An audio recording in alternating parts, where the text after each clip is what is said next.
നിങ്ങൾക്ക് ഇതുപോലെ ഇറക്കങ്ങള്, ചെറിയ റോഡുകൾ, വളവ് എല്ലാം വരുന്ന സമയത്ത് കൃത്യമായിട്ടൊരു വാഹനം കൺട്രോൾ ചെയ്താൽ, ക്ലച്ചിന്റെ ബ്രേക്കിനെ കൺട്രോൾ ചെയ്തൊരു വാഹനം ഡ്രൈവ് ചെയ്യാൻ പേടിയാണ്. സ്റ്റിയറിംഗിന്റെ ബാലൻസ്, ലെഫ്റ്റ് സൈഡിൽ അതിലെ വാഹനങ്ങൾ വരുന്ന സമയത്ത് കൃത്യമായിട്ട് സൈഡ് ഉണ്ട് തട്ടു എന്നുള്ള പേടിയാണ്. ഇന്ന് ക്ലാസ് നടക്കുന്ന സ്ഥലത്തിന് വരുന്നത് കോട്ടക്കൽ. ഏത് ജില്ല? മലപ്പുറം ജില്ല കോട്ടക്കൽ എന്ന് പറഞ്ഞ സ്ഥലത്താണ്. ഇതുപോലെ വളവുകൾ, ഇറക്കങ്ങളും ഒക്കെ ഉള്ള സമയത്ത് നിങ്ങൾക്ക് വണ്ടി ഓടിക്കാൻ അതിയായ ആഗ്രഹമാണ്, പക്ഷെ അതിൽ പേടിയാണ്.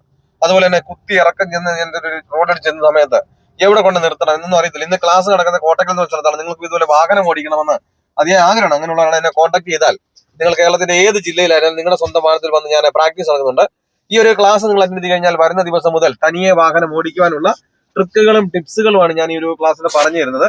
ഞാൻ ഉറപ്പ് തരുന്നു, ഗ്യാരണ്ടി തരുന്നു, നിങ്ങൾ ഈ ഒരു ക്ലാസ് അറ്റൻഡ് കഴിഞ്ഞാൽ വരുന്ന ദിവസം മുതൽ തനിയെ വാഹനം ഓടിച്ചിരിക്കും. പലരും നമ്മളെ മടിപ്പിക്കും. ഈ ഒരു പ്രായത്തിൽ പറ്റില്ല, ലൈസൻസ് നിങ്ങളുടെ പ്രാക്ടീസിന് പോയതല്ലേ, പ്രായം കൊണ്ടാ നിർത്തിക്കോ. നമ്മുടെ ചുറ്റിനും നോക്കിയാൽ തന്നെ അറിയാം 75-80 വയസ്സുള്ള അപ്പച്ചന്മാര് പോലും വാഹനം ഓടിക്കുന്നത്. പിന്നെ നമ്മൾ ഈ ലൈസൻസും കൈവച്ച് വാഹനം വീണ്ടുണ്ടായിട്ട് ഞാൻ പഠിച്ചതാണ് നമ്മൾ എന്തുകൊണ്ട് നോക്കിയിരിക്കുന്നു. നിങ്ങൾക്ക് വാഹനം ഓടിക്കണമെന്ന് ആഗ്രഹമുണ്ട്, എന്റെ ജില്ല ഏതാണ് കരുതേണ്ടത്. കാരണം പലരും ഇപ്പോഴും വിളിച്ചു ചോദിക്കും എന്റെ ജില്ലയിൽ വരുമോ, എന്റെ ജില്ലയിൽ വരുമോ. നിങ്ങൾ കേരളത്തിന്റെ അങ്ങേയറ്റമായ കാസർഗോഡ് മുതൽ ഇങ്ങേയറ്റമായ തിരുവനന്തപുരം കേരളത്തിന്റെ ഇടയിലുള്ള ഏത് ജില്ലയിലായിരുന്നാലും നിങ്ങളുടെ സ്വന്തം വാഹനത്തിൽ വന്ന് ഞാൻ പ്രാക്ടീസ് നടത്തുന്നത് നിങ്ങൾക്ക് ആഗ്രഹമുണ്ടെങ്കിൽ എന്നെ കോൺടാക്ട് ചെയ്യാം.